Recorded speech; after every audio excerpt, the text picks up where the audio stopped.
king, I am not a god, I am Unkillable. What's good, Tano? Previously in Warframe, we did Caliban build for level cap. In today's video, we're taking the Caliban Prime to level 9199 steel path enemies in Warframe with a different build and different approach. First thing first, let me show you his performance at level cap. Don't forget to like and subscribe.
Now that's some Caliban Prime. As always, before I build my weapons and my warframes, I rely on my method called DVS. D how I be dealing damage, V how I proc 10 stacks of viral, S how I strip enemies armor, and if you start following this method, you'll make a very powerful builds on your own. Now, if you don't like my methods on how I proc viral, armor strip, it's okay.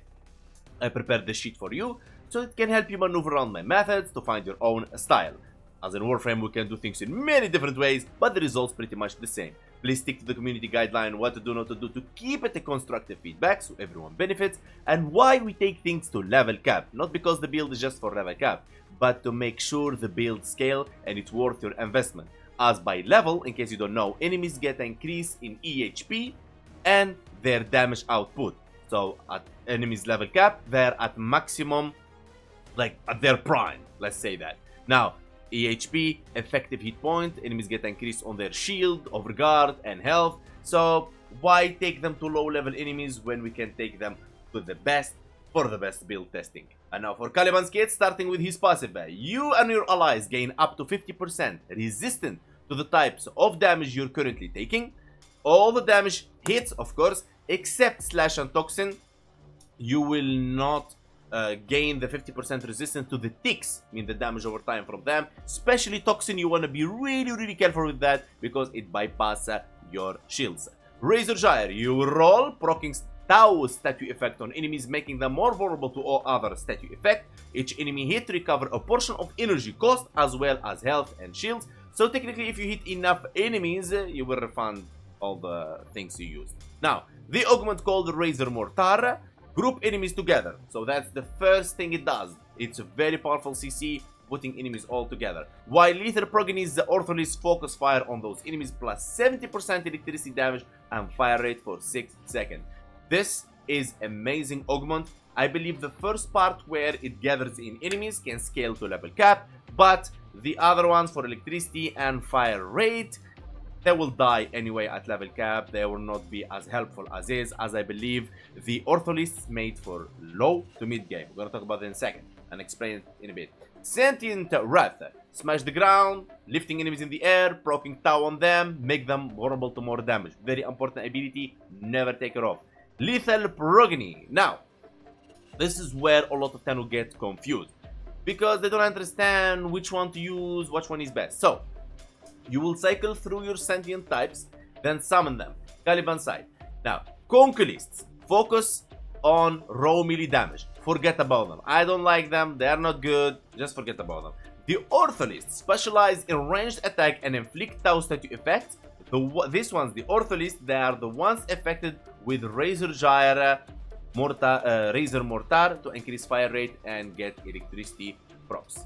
Okay, but you need to keep in mind they die so fast at level cap, so I use them mainly for low to mid game. Simple as that. Now on the other hand, the summonalists summon their own coralists and provide shield protection for the squad, and they perform some sort of CC, and it's like really fits his kit and regenerating shields when it comes to level cap. So Conquilists, don't worry about them. Ortholists, you want to use them for low to mid game to nuke the place and call electricity, fire rate, and destroy everything. But at level cap, they really suck. Summonalists is your friend because they will help you, support you, proc, give you shield regenerating, and also aggro enemies so they don't focus on you too much. Now, Fusion Strike is his fourth ability. It's really powerful. It strips armor and shield of the enemies, and the summoned Conquilists can wield their own mini Fusion Strikes as well to support them, because, you know, we're not going to be using them much, so they support them with the fourth ability. It's a very powerful ability. It makes you invulnerable when you cast it, makes it even more powerful. Now, the only way to remove this ability is if you have a better one. That's all. Now, let's talk about helminth. Now, when it comes to helminth ability, it's always a personal preference, and it's always based on your playstyle. If you are a melee guy, you want to go for Wrathful Advance. If you like multiplicative faction universal mode, the damage, you go for Roar. If you want damage, you go for Eclipse. If you want, let's say for example, you want to proc viral and armor strip enemies, you go Tempest Barrage. If you want to proc viral from your weapons because they're embedded with corrosive and you want extra energy, you go for Nourish, and so on. Now, previously in Caliban video for level cap, I did Razor Gyre, exchanged it for Nourish. I didn't want to do the same thing, so I exchanged it for Fusion Strike. And though I couldn't find a slot for the Razor Mortar, because I didn't plan on using Razor Mortar, because I took him to level cap twice, and I figured what's going on with this guy, as the Ortholist cannot survive, so the Razor Mortar augment become kinda useless. So when to use the Razor Mortar? Low to mid games, just like I advised you. You can make a nuking Warframe out of this guy, very easy, there is no problem in there. Now, what you change depends on the helmet you use and depends on what you like, but never change the second and the third ability, because this one makes enemies more vulnerable to damage, and this one is the key of Caliban. If you take down the lethal progeny, you can just play any other Warframe because you don't need it, because the summons is actually his signature. Now let's talk about builds, starting with the Archon shards. I'm running 2 Emerald Archon shards to push the stacks of corrosive from 10 for 80% armor strip to 14 for 100% armor strip, and I'm using Tempest Barrage to armor strip enemies with. Now, Tau Force Amber Archon Shard for casting speed, then ability duration and ability strength Tau Force Crimson Shards. That's pretty much it. I replaced the fourth ability, but you can feel free and replace the first one. There is no worry in there, really. And you can, if your ability doesn't strip, you can just replace the first. Play around, guys. Don't worry about the helmet ability, and this build almost fits every single helmet ability in the game. Brief Respite. On ability cast, you convert the energy that you use by 150% that's spent to shields, while overshields are inactive. So in a way, this is your shield gating. But let's talk about shield gating for a second. You need to understand, Tano. In Warframe, not like any other game, when you receive a fatal blow, you don't die. You lose your shield first, you enter gate phase. And then you have a certain duration called the invulnerability duration. We call it the gate, okay? You have to react. You have to, I don't know, roll, run, regenerate your shields, whatever. Just make sure enemies doesn't reach your health. Then you'll be dead. That's the whole point. So what it is, 1150 shields is equal to 2.5 seconds invulnerability period, the gate. You can't exceed that. Only Hildring can for 3 seconds, but you can't exceed that. Now, okay, I understand that, but what else? You need to know, when you receive damage in your shield, but not depleted, like it's not done, like it's not finished to the zero, right? It didn't reach the gate. You need 1 second to start regenerating your shield. That's one. If you lose all your shield and it's depleted and you enter the gate, you need 4 seconds to start regenerating. So 2.5 seconds invulnerability, you will need 1.5 seconds of a window so your shield start regenerating, and that's where comes later on the shield regenerating rate and so on.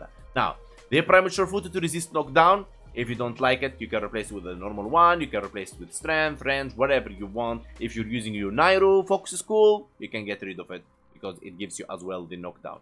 Prime the redirection for shield to reach the 2.5, and prime the flow for energy max. Viral tempest to bring viral to the tempest barrage. Now, if somehow you're not playing the tempest barrage, then you want to put the razor mortar in there, especially if you're playing low to mid game, or you just want to push it for level cap, trying your luck with the ortholist. I don't advise it, doesn't worth it if you're going for level cap. Fast deflection for shield recharge and minus shield recharge delay. Now it reaches like the 0.6, but if you really want and you're not going to be using tempest barrage with the viral tempest with the tempest barrage, I would highly recommend the what it is, vigilante vigor right here, and then you are full shield regenerating. Simple as that. Now, primed continuity for duration, transfer for strength, and negative ability duration. Rolling guard, it's important to go for level cap. Stretch for ability range, it's very important. And arcane energize for energy. Arcane aegis on shield damage, 3% chance for 30% shield recharge for 12 seconds. Now you remember earlier when I told you when you receiving damage you can't regenerate shields, and when you lose all your shields you need 4 seconds, and if you lose some of your shields you need 1 second. Arcane Aegis doesn't care about that rule. Arcane Aegis will recharge your shield no matter what, even if you're taking damage. That's why when it procs in, you're a god mode, baby. Now, simple as that. When it comes to my companion, I use Nautilus Prime. This is the build for it. And Verglass Prime build, you need a Riven with CC to Tenacious Bond to be active. If you don't have a Riven for it, Prime Razor Rifle or Volclock will do the job. Let's go quickly to Simulacrum to show you some Caliban Prime. And here we go, summoning level 230 Heavy Corrupted Gunners. That's what we can summon as a level for now. Now, I want you to pay attention. This is how you cycle between your stuff. This is the Conquilists, that they are a melee sentients. There we go. Bam. This is your Ortholists, the Gunners with cannons.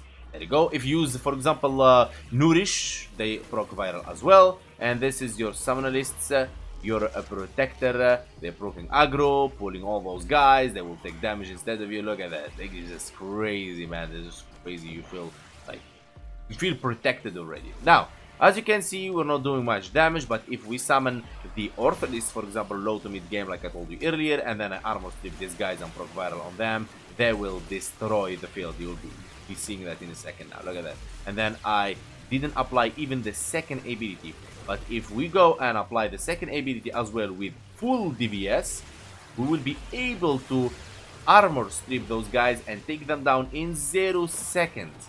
Look at that. Let's go. Look at their health. Look. Boom. Boom. Now, if we use the, let's say, augment to increase their fire rate and electricity, you will go crazy, man. You will go just right crazy. As I put instead of rolling guard, just for experiment purposes. Go. Putting this in, and then boom, lifting them up in the air. Now you would see it gets really crazy, and they'll be taking them down in no time.